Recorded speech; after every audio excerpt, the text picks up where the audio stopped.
Okay, so we had problems last time, as you recall. I bought this cavitation plate, a ship from Austria. It says right there, maybe you can see it. E-Marine. Came from Austria, shipped here. It took about a week. So we mounted it about 3/4 of an inch above the propeller. We're going to give that a shot and see if that fixes our ventilation problem. All right, we'll see you out on the water. So we're cruising around the lake, doing a little bit better. Right here we're at 2,000 watts. I can get it all the way up to, gotta hold on to my drink. 4,500 watts there. No cavitation or no ventilation, whatever you'd like to call it. But now my shaft is a little bit crooked. I gotta address that, find out why I'm going straight but my handle's over on the right. You can see right there is pretty much full power. Oop, sucked a little air there.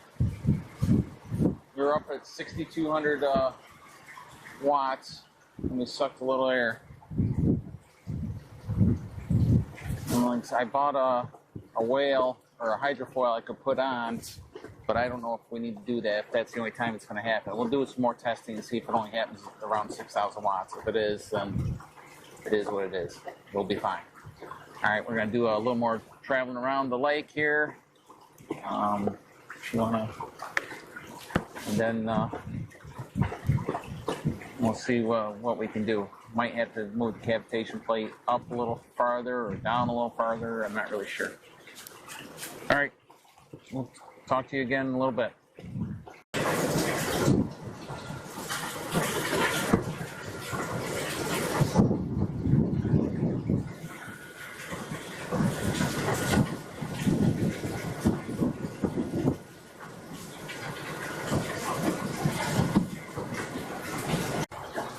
All right, so we just made one lap around the lake. We started at 80 amp hours, and then we're currently at 25 amp hours. And when we're using 2,500 to 3,000 watts, the engine just shut off. It said E43. We will look that up to see what that is, but I think that means lack of power or something. Even though, according to the app, the Litime app, it says we still have 25 amp hours left. When I get up to, here, I'll just crank it up right now. We're at 3,000 watts of use, 3,100 watts of use, and it just shut off. E43. I take it back down to 0, throttle, resets. We're good to go again, but got to keep it at low speed. Otherwise, we're going to be out here with no power. All right, that's it for now. We'll make some more videos, but now we know that once we get around 30 amp hours of time left on our battery, we better be close to home.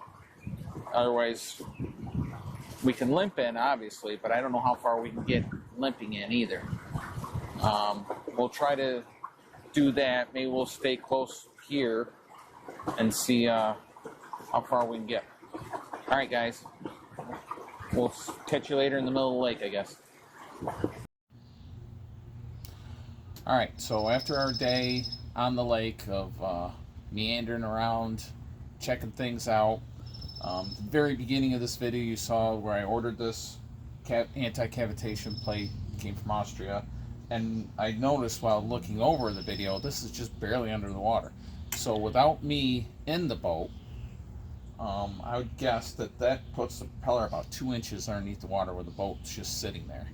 When I got in the boat and measured the top propeller to the bottom, or to the edge of the water, it's 6 inches under the water.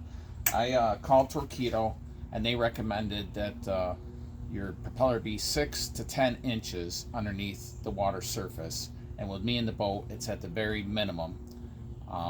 the long shaft is 5 inches longer, so that would put it down to 11 inches underwater with me and the boat. I weigh 230, so, and we got 100 pounds of batteries also towards the back of the boat, so that's like 330 pounds of pressure on the back of the boat that puts this deeper in the water. So if you're lighter than me and have less weight and batteries, that's going to bring this up even farther. So personally, I still think the long shaft is the better option to go with. And even with the long shaft, maybe you wouldn't even need this. But with the aftermarket cavitation plate that we ordered, it gets us around okay as long as we don't go max speed. But max speed will burn out those batteries quicker than hell. So we're not going to be going that fast as it is. And also in the video, you saw this was askew. So I called Torqeedo. They sent me a PDF form and how to fix that. And right here on the bottom of this head, there's 2 screws here, and there's another 2 screws on the bottom. So you take out those 4 screws, which loosens up this, frees that, doesn't loosen it, frees that. You squeeze this on the other side, and that'll pop right out. And once that's out, there's 5 screws on this side. There's 1 here, 1 here, 1 here, 1 here, 1 there. You take off those 5, and of course you got to take this out too. This pops right off, which opens up to a set screw inside there on the center pole. You loosen that up, straighten this out the way it's supposed to be, and then just tighten it back down, put it all back together. It took about 10 minutes, and easy peasy on that.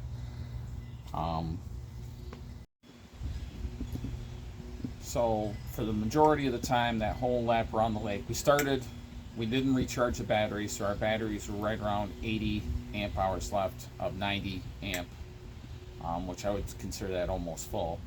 But as I showed in the video, it's 7 miles around our lake, and then when we get down to 25 amp hours, you definitely can't go full throttle anymore. I took my wife in, dropped her off on the dock because she didn't want to get stuck out there and have to paddle.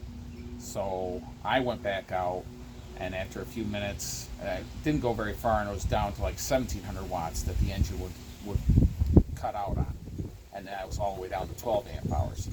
So I think we're going to try it again. We're going to cruise around the lake, say 2000 watts. I don't think I mentioned in the video, but 2500 to 2700 put us right around 6.7 miles an hour, which was a good cruising speed, and it did well. I mean, you can go 7 miles. That's a good distance if it wants to take you there. And overall, I'm happy with this motor. And as I said, I wish I would have got the long shaft. I think that would negate a lot of the problems we're having.